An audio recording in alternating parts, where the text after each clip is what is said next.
How you doing? How you doing? How's everybody doing here? So for today, for coffee, I've actually already had coffee. So now this is the rest of this Pellegrino from last night. Not that much fizz. This is not an ad. But I already had coffee. I actually have this mushroom coffee. I'm forgetting the name of it, but it has like a silver and black cover packaging. And it's supposed to be better for jitters, like for a little bit with coffee. I don't think it was coffee. I think coffee was exacerbating the whatever was happening, panic attacks, anxiety attacks. So I tried to look at coffee alternatives like mushroom coffee, and it's about the same. I mean, one serving is 90 milligrams of coffee. That's 2 cups, because 1 cup's about 45 milligrams. Did I say coffee? I meant caffeine. 45 milligrams of caffeine. And no, it just didn't work. So anyway, I mixed half of a tablespoon, which is half of a tablespoon a teaspoon? I just assumed, but I don't know for sure. So I put a teaspoon in here, and then I took the Keurig, our little Keurig pods, and put decaf coffee in it, and half, and mixed that with, about 45 milligrams of mushroom coffee, and it added some creamer. It was fine. It was like normal coffee. But I already finished it, and I'm not going to get another one, so now I'm drinking this Pellegrino. But I had a meeting, a coaching meeting I'm a part of, my last one for now. So I'm excited to move forward as a free woman. But today I had a couple ideas. This is the 3rd day of coming on here live and talking for about an hour, whether to myself or to people. I just want to put in a little chat here.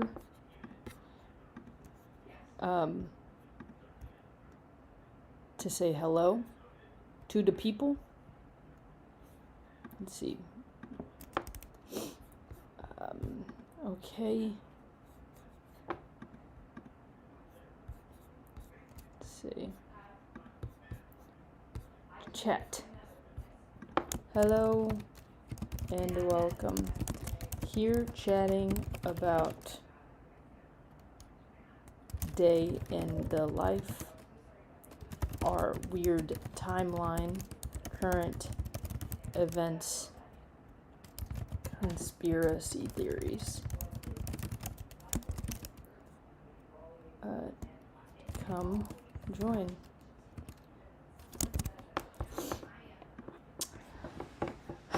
What's funny is, like, with these type of things, with conspiracy theory, I'm talking about conspiracy theory, and it's like, I'm not addicted to conspiracy theories, but when I have nobody to talk to about them, and let me back up, I have my sisters. One of my sisters sent me the photo of Erica Kirk. This is, let's see here.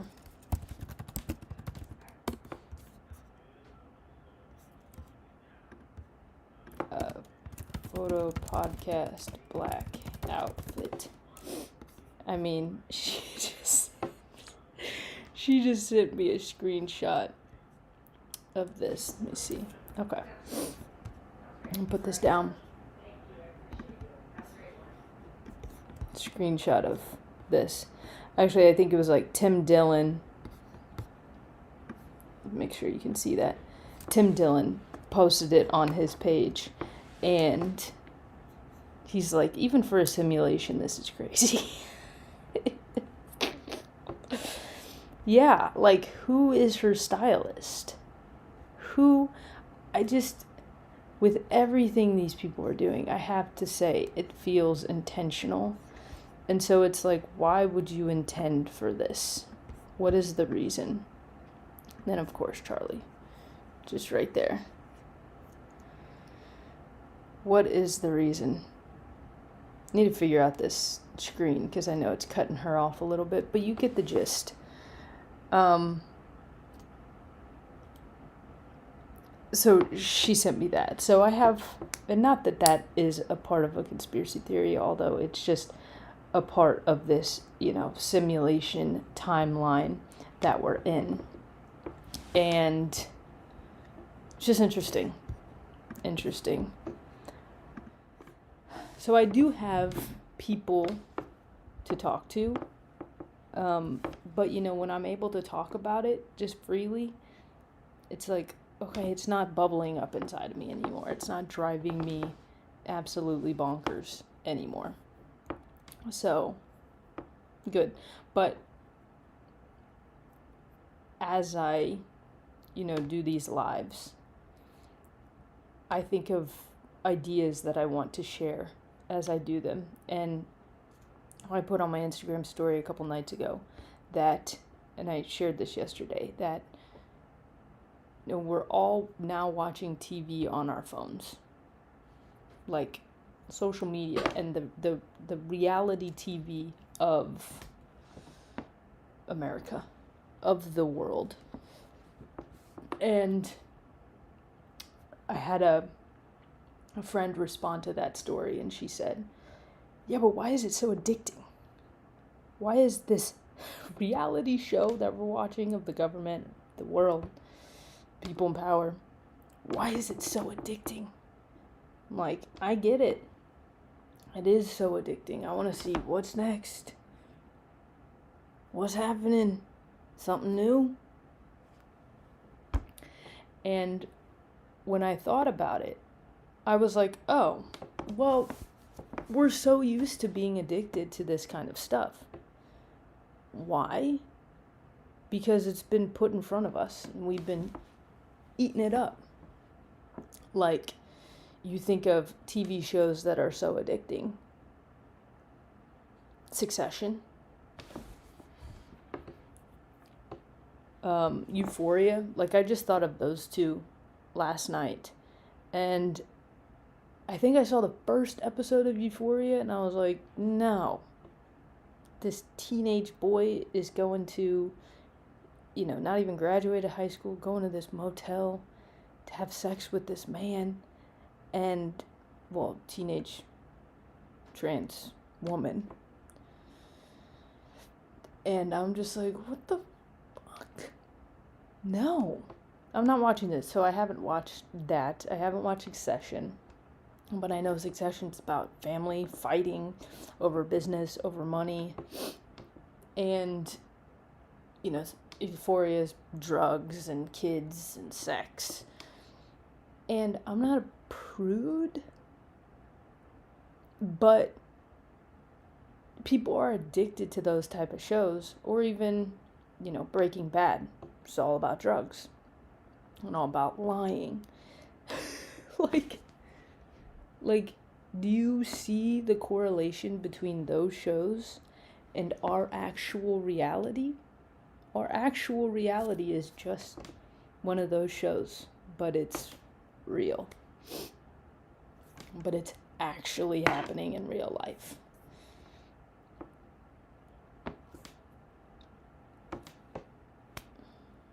And of course, now we have these devices, these phones. Of course, we're going to be addicted just watching it.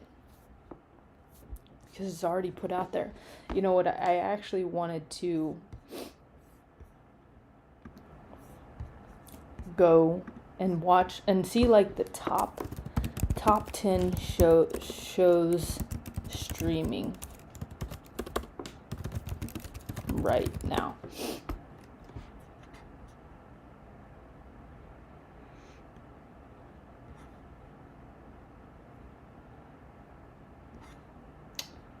So let's just see top 10 shows on Netflix. The Unchosen.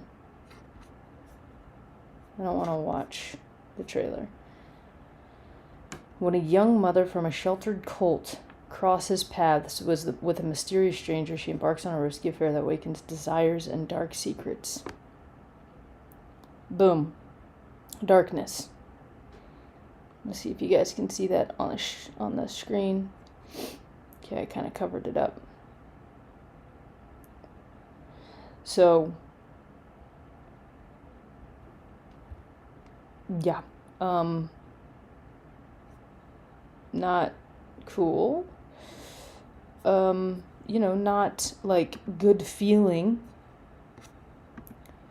Okay, Running Point season 2. I've never heard of this. This is with who is that? It's someone I know. It's also someone I know. Sweet Life of Zack and Cody, and then I'm forgetting her name, but Goldie Hawn is her mom, right? Okay, so with the championship in sight, Isla must summon all her heart and hustle to outmaneuver chaos in both the locker room and the boardroom. This actually seems interesting. It'd be interesting. Kate Hudson. There it is. It would be interesting. Okay, so it doesn't look terrible. Let's see. Beef. I really just want to see, what's out there, so I can see how it coincides with current reality. And okay, Beef season 2, at an elite country club, 2 young employees film an alarming fight between their boss and his wife, and ignite a blackmail war neither side can win. Blackmail. That's happening. That is happening right now. So I say thumbs down. Yeah, this is no offense to the people creating these shows, to the actors, and I always wonder, like, it's easy to kind of see it from the outside and be like, I would never, if I heard a show was about that, I would never audition. I would never be part of that. If I got a script that, was some type of propaganda, and maybe people don't even realize it is, but if I got that script, I would say no. Who knows?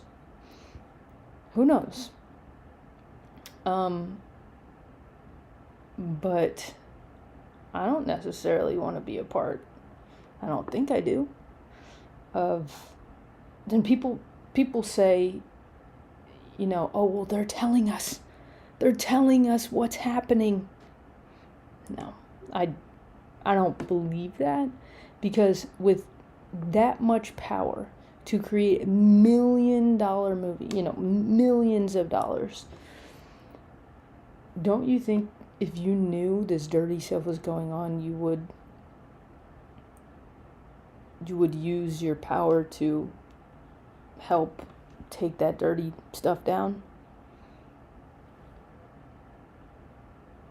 Or actually say it full out, right? Like, this is happening, rather than make a movie where it's coded in there.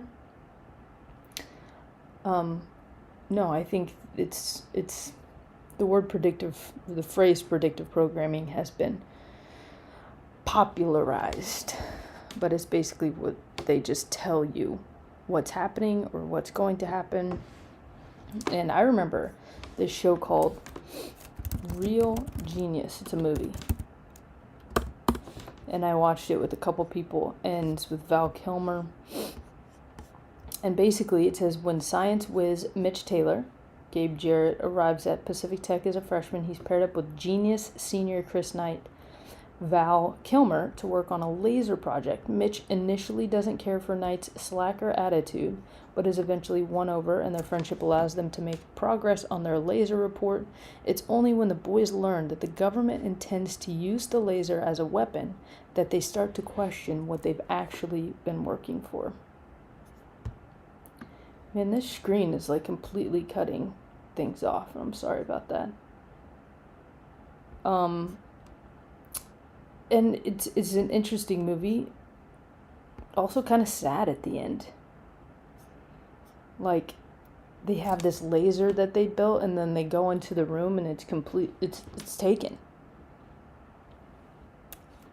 And so it's like, the writers, the creators of Real Genius, it's not that they didn't know what was going on. They obviously knew, because this stuff happens. I'm sure you recruit the smartest people into these colleges, and what do? They create for the government. They initially seems like they're creating for progress, for innovation, but they're actually just creating things for power and greed and war. So it's kind of sad. Okay, let's go back to, so number 4 is Raw. I mean, it's fine. I've never been into wrestling, but sure. It's interesting that it's literally number 4. When did wrestling become like so mainstream? Hulk Hogan. Oh yeah, because he passed. Okay, so this is a documentary featuring his very last interview. It's interesting. That's fine. Sometimes documentaries kind of like, I don't know, because I think there's always a voice behind the documentaries. There's always an angle. I'm not saying that there is one for Hulk Hogan necessarily, but I don't know, with certain ones, there can be. Well, that's a limited series too. Okay, so Salish and Jordan Matter. Never heard about this. Okay, so follow daughter and dad duo Salish and Jordan through a series of wild setups and extreme challenges in this remix of classic Matter family moments. So let's see who these people are.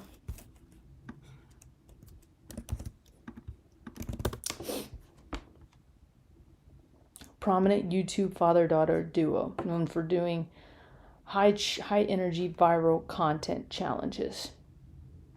Interesting.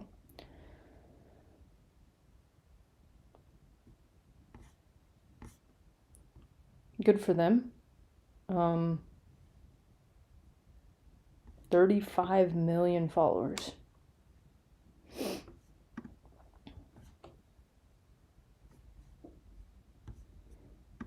Pause that.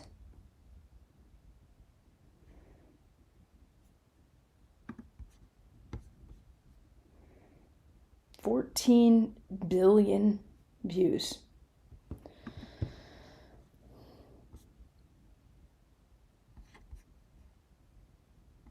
I mean,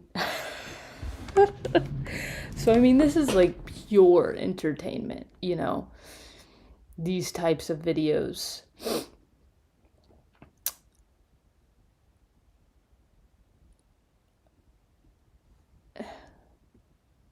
Does this girl, well, I say go to school, but I don't really care about school. Like, I don't know, how do you guys feel about these types of videos?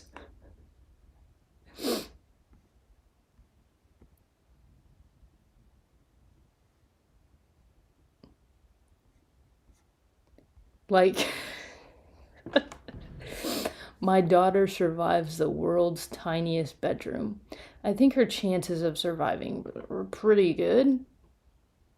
Pretty good. Trapped in a tiny room with my best friend. You probably could get out. You probably could get out. I don't know. I don't want to hate.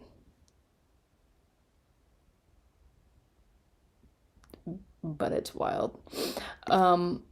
Okay, let's go to the next show. We're just going to go through the top 10. Okay, Stranger Things has a cartoon. interesting coloring. I've never seen that type before. Right? Like, that's a different type of cartoon I've never seen. Interesting. It's like a mix of different ones. So, Winter Hawkins, 1985. Welcome back to a town crawling with secrets where beloved heroes are facing fresh mysteries and an all-new breed of strange. I mean, I think I watched the first 2 episodes of Stranger Things, the regular one. And again, I'm not down with scary stuff. I'm not down with experimenting on children or aliens or science fiction or anything like that. But also, what I've heard is, this show is also based on kind of the MK Ultra program done by the CIA that was closed down, of doing testing on people.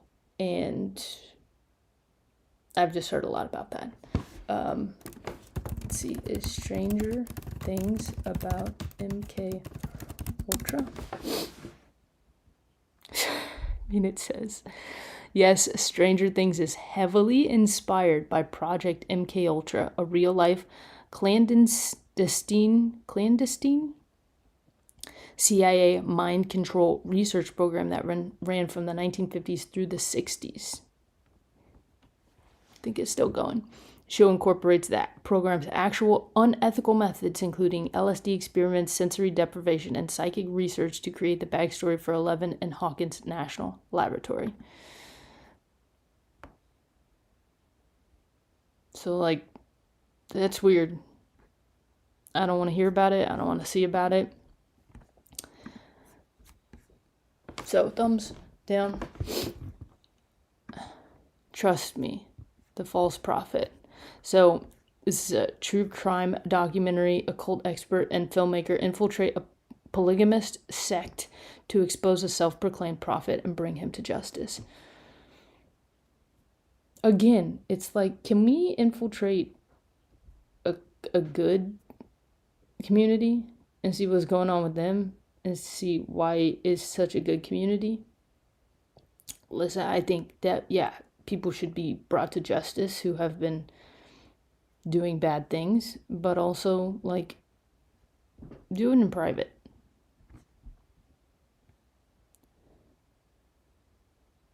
I want to...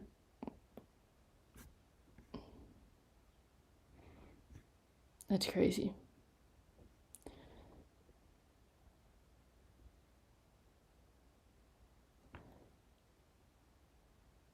Yeah. I mean, go get them, but I don't know. Don't we think making a documentary out of it would, 1, blow your cover, and 2, slow you down if you're actually going to bring this person to justice, which it looks like he was in jail. So, I don't know. I'll have to watch it to see how it turned out. Number 9, I guess there's not a number 10. Oh, yeah, there's a number 10. Okay, let's see the staircase. That looks... Accused of killing his wife. Okay, there we go. A man sees his life unravel as he fights a long battle for freedom amid relentless media scrutiny, based on a true story. Interesting. So, there's another movie out with Chris Pratt. AI movie called Mercy, which he plays a detective accused of murder, which I think is accused of murdering his wife. I thought, yes, is on trial for the murder of his wife. So he sits strapped to a chair on trial by an AI judge. And it's like, what are all these... Oh, this is in 2022. The staircase thing. But it's number 9 on the top 10 global shows. This is the thing. This is the thing with this, too. Who makes up this top 10? Obviously, it's not Like, who would go back to 2022 and start watching this? And it only had one season? Just these top tens. I don't like it. But what is all of these shows with a man accused of killing his wife? Get more creative with it. I mean, and it's just weird that it's 2022. So, $1 Million Secret Season 2, 12 players face off in a cunning game of deceit as they try to unmask the secret millionaire hidden among them in this reality competition. I'm not interested in games of deceit. This is what happens. They show these games or these shows. They create these shows and they show this deceit, which happens, same thing in reality shows and these dating reality shows. It's like you can't trust the person you're sleeping with. They're going to betray you. One more person comes into the house. One hot person, one wild card person, or whatever it is, comes into the house and they may leave you. They may leave you if a hotter person comes around. It's all deceit. It's all deceit. And then what happens? We don't trust our neighbors. We don't trust the people we're in a grocery store with. We don't trust the people online. Which, not saying that you should trust everybody, but having discernment is good. But with all of these shows that show deceit, you have no discernment because you're being told a storyline that is made up.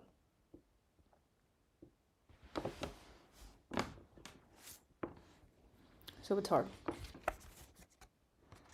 This is my note. Reality TV is addicting. That's my note for this.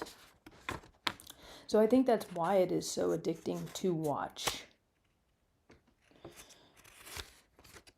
You know, what's happening in our government, in our country, around the world. It's so addicting to just open up our phones and watch it.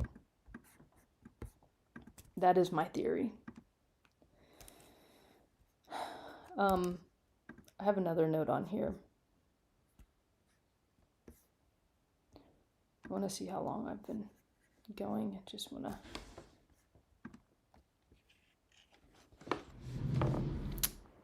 So I have another note on here, grass and sidewalk. So I told you I work with this catering company. And yesterday we were at this nice, very nice house, chancellor of a university out here. And they have this big, beautiful backyard. The grass is like perfect, right? Like it's the perfect type of grass to put your feet through. And it's so funny because then I look out at what surrounds me and it's all green. It's all green. But I was talking with a worker, she's probably in her 50s. She's like, oh, I would love to walk barefoot in this grass. I'm like, yes, that would feel so nice. And they have a sidewalk going around their yard. And I'm like, well, that's so cool too. Like a sidewalk too. Like you can literally just take a walk around your big backyard. Because it's like here in my house, we have a walkway that goes from the driveway to our house. But it's not like a sidewalk around the property where you can go on a little stroll. And I was like, yeah, that's really cool too. And the woman was like, yeah, well, I'd rather have grass. I'd rather have grass than a sidewalk. And I was like, why do you have to choose? Like, this is your imagination. This is just your thought of what you would want. And, maybe she wouldn't want a sidewalk at all. But it was just so interesting to me how in this topic of conversation where we were using our imagination, like, oh, wouldn't it be nice to put our feet in this grass, imagining how nice it would be? Wouldn't it be nice to have this beautiful backyard, imagining how nice it would be? And then it's like, yeah, I'd rather have this than that. They have both. This yard has both.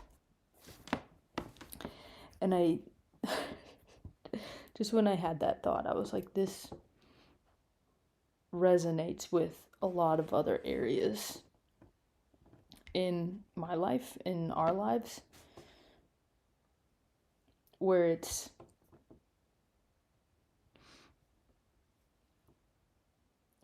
why do we pick and choose when we don't have to? And we're a lot of times really good at knowing what we don't want versus knowing what we do want. But that was just an interesting conversation that I was having.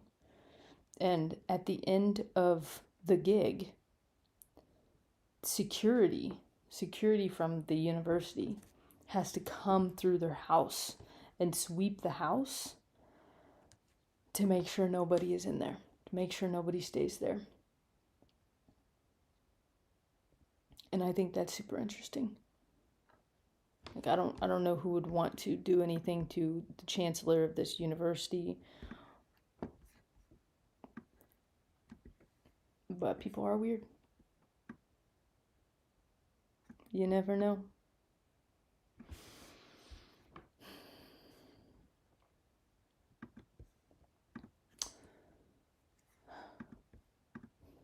What else? I mean, we looked through the top 10 Netflix, and I said thumbs down to 1, 2, 3, 4, 5, 6. Said no to 6 of them. And then a few of the others, I like the Hulk Hogan, fine. Salish and Jordan, fine. Although sometimes I watched a video, I think I shared this, about Mr. Beast a few days ago, and it has gone from, parts of YouTube have gone from being creative, or just social media in general being creative, to being strategic. And so that's just what I get from the Salish and Jordan matter. Like, I just get it being strategic. And like, if I want to watch content, I think I want to watch content that's like strategically written. So it's like comedy. It's like a show. Because that is strategic. I love watching Community. Watch it like 3 times all the way through. I have no desire in watching it right now because I've watched it so many times. But, sometimes when I watched it, I was like, man, these people, obviously they're characters, but they make it seem like, if you've watched it, the main character, Joel McHale, whatever his name is in the show, I can't remember. Like, he's so quick-witted, and he's so, like, he's very flirty, and he just comes up with things, off the top of his head. It's obviously written.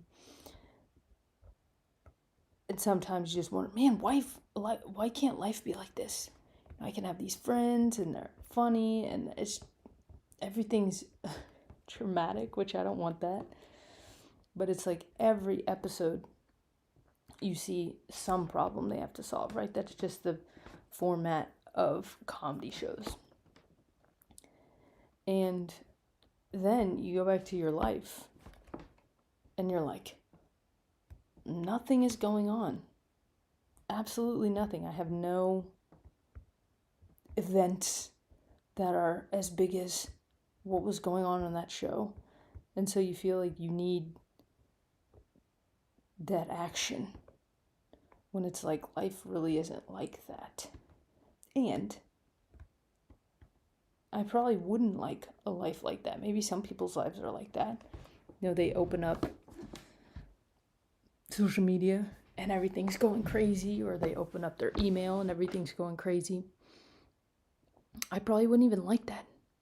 But sometimes it's nice to think that that could be my community.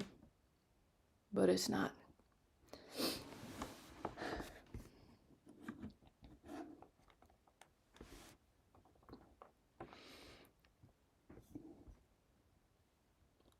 So what else? That's why I'm doing these too, like just practicing talking. I'll watch Tim Dillon. I only watched like 2 episodes of his. He's really good at just talking forever. It's very funny.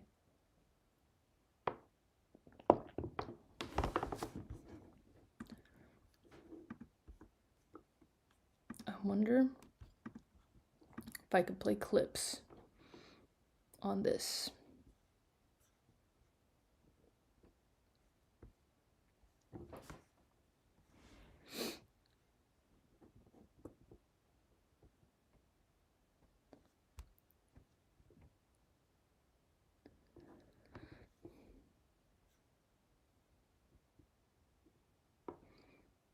I don't know.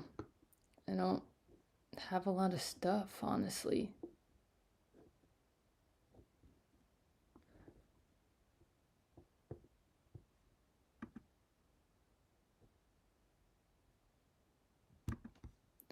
I am saving a couple of these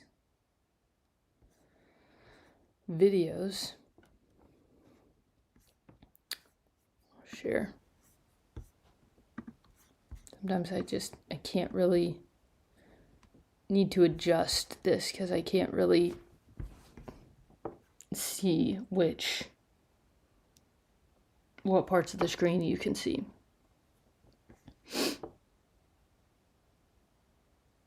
But Christian Guzman, I've been following him for forever. Like at least 10 years. I haven't watched a video in a few months. But it's nice to see him. I don't know what this is.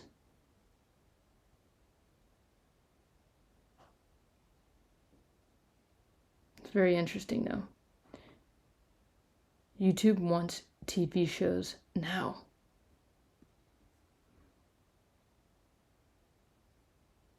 I enjoy creating TV shows.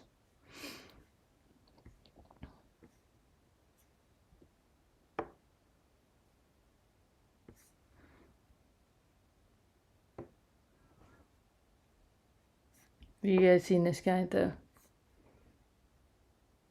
looks maxing guy? Honestly, I wonder what he'd look like without all of that hammering on his jaw.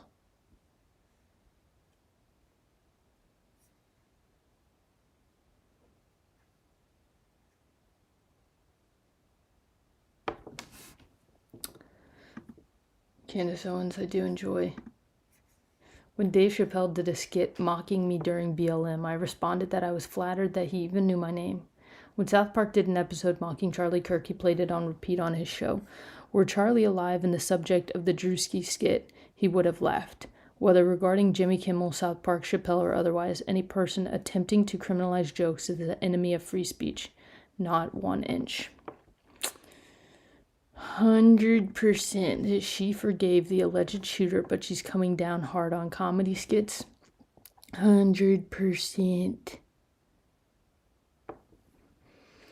Or no, Afro Man just proved in court that parody and satire is still protected speech. I wonder what that is. And then I got high. Maybe that?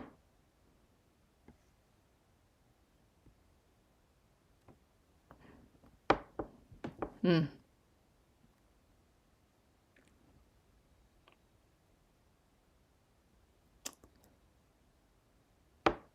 Mm.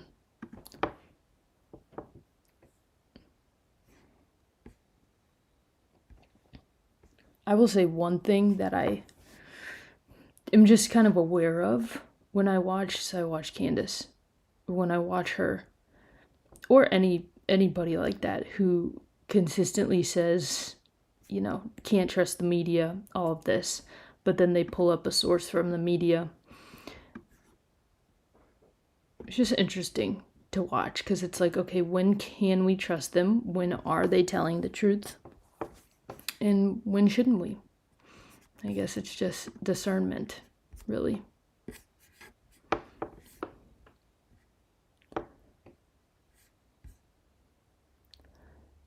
You guys can kind of see.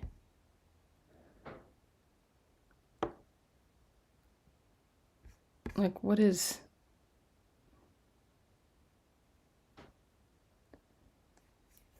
I imagine just content in the future just being like layered on top of each other. Like one person reacts to a video and then another person reacts to that video and then the third person reacts to that video. And just like nothing is original anymore.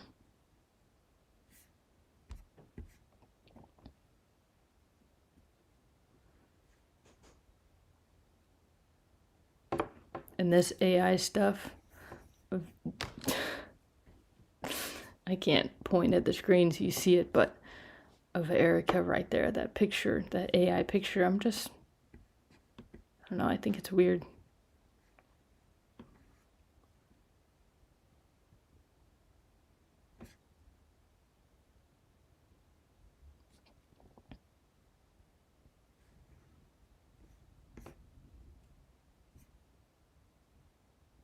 This guy kind of proves, what is this, the diggers? Oh, okay, that's 10 months ago.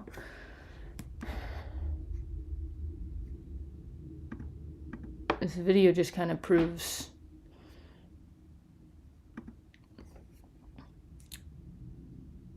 like, is it a green screen? Or is that real? No, it's real. Looks like it's real.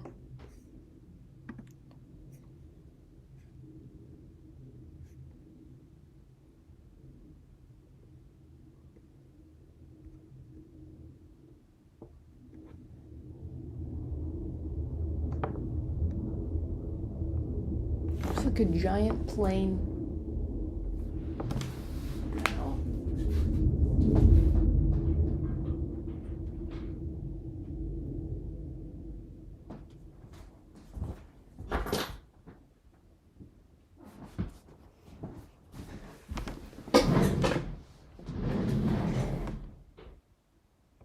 It's like a giant plane above our house. But I didn't see it, I just heard it.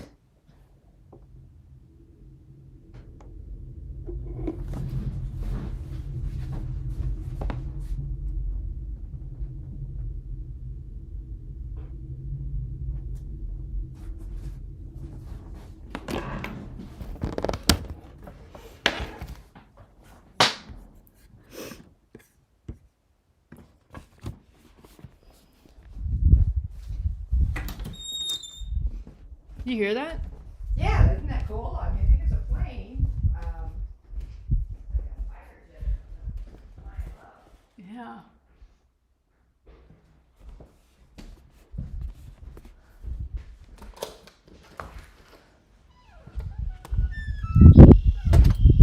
A little chilly out. Okay, I hear it again. How am I hearing it and not seeing it though? Here's the little puppies. Here's your baby. Here's your babies. Hi. Hi. Hi, you're on YouTube Live. You're on YouTube Live. But look at all this green. I mean, that's a field out there, but Look, like this yard is, and all in the backyard is like 10 times the yard I was in last night. There's a little more sticks in this yard, maybe a little more dog poop, a little more chicken poop. Okay. You went inside or what?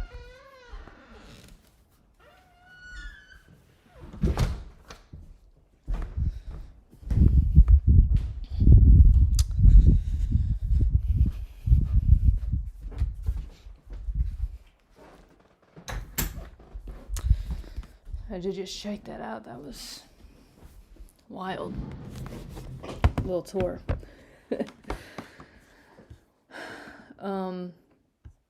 Yeah, now I'm just kind of like scrolling through stuff.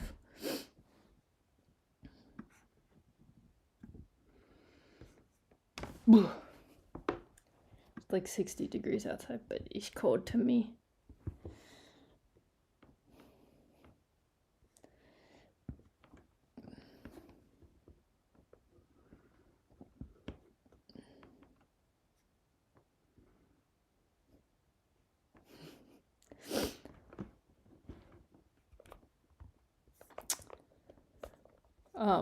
Just show you what I'm looking at.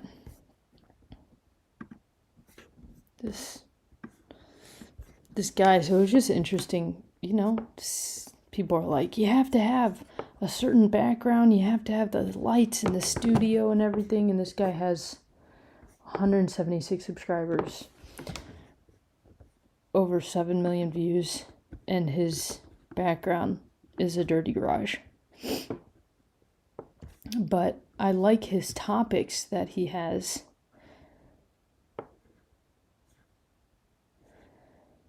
Like, what the fuck is wrong with people these days? So real. I'm not particularly good at anything, and it's depressing. I'm 22 and have no friends. That's me plus 13 years. This right here, detective skills 10 out of 10. Ability to handle what I find out 0 out of 10. And I've never watched any of these videos, but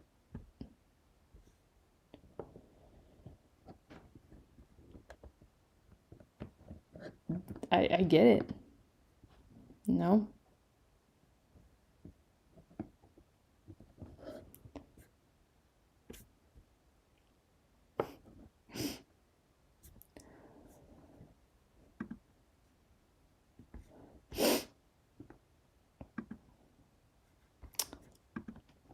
It's the oldest. 4 months ago. This is oldest video. Consumerism is the perfection of slavery. Yeah. Be interesting to watch.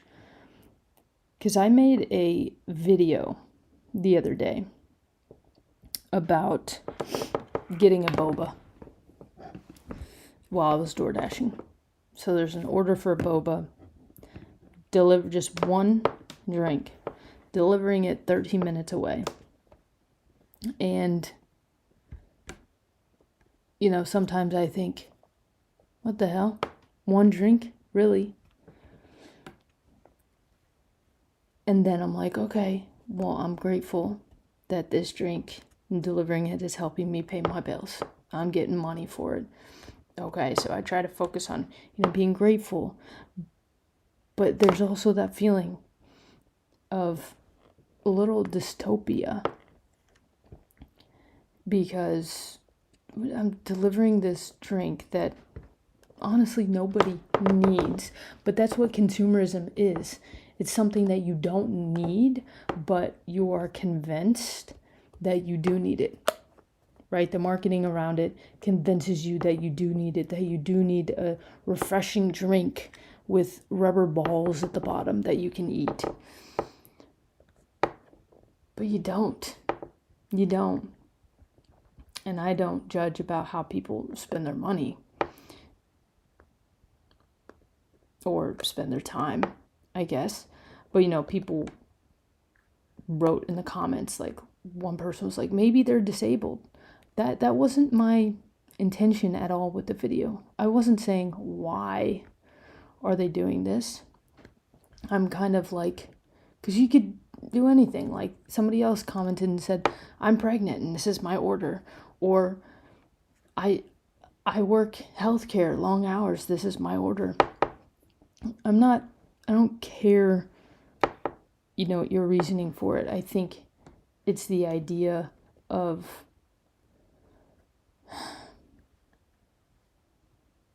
I feel a little weird as a person who feels like they have a lot of value to give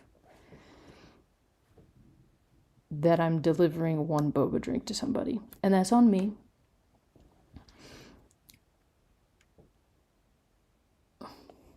But also I sometimes think of, okay,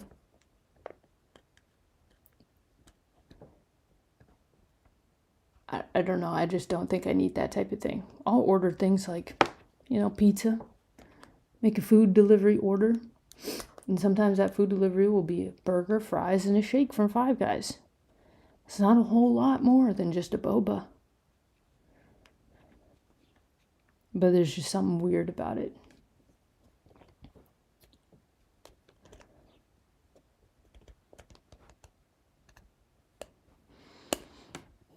But I'm getting with all this guy's videos. Only a slave quantifies its existence through productivity.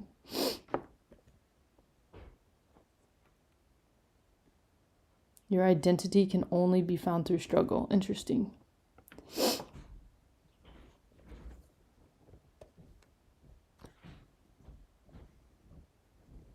only after we've lost everything that we're free to do anything.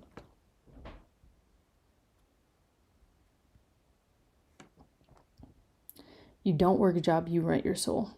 That's kind of what I get when I drive DoorDash. So, okay. Well, I had a few talking points. But then the jet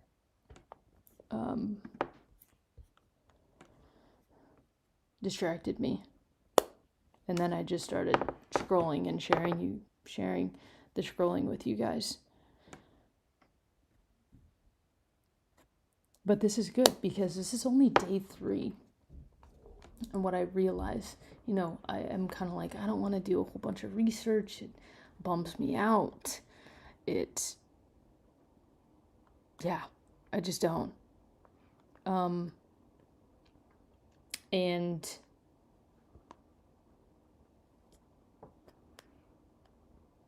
I think what these videos need is a little bit of research. But we'll see. Even Tim Dillon, who just talks shit, comes with some research or some knowledge, I guess. But we're learning, and we're growing, and we're doing this. I will figure out how to be better with the screen sharing because it cuts the shit off. And I don't like that. So, thank you for watching. I'm going to stop this now. It's been 54 minutes. So, about an hour. And I will hopefully see you guys tomorrow.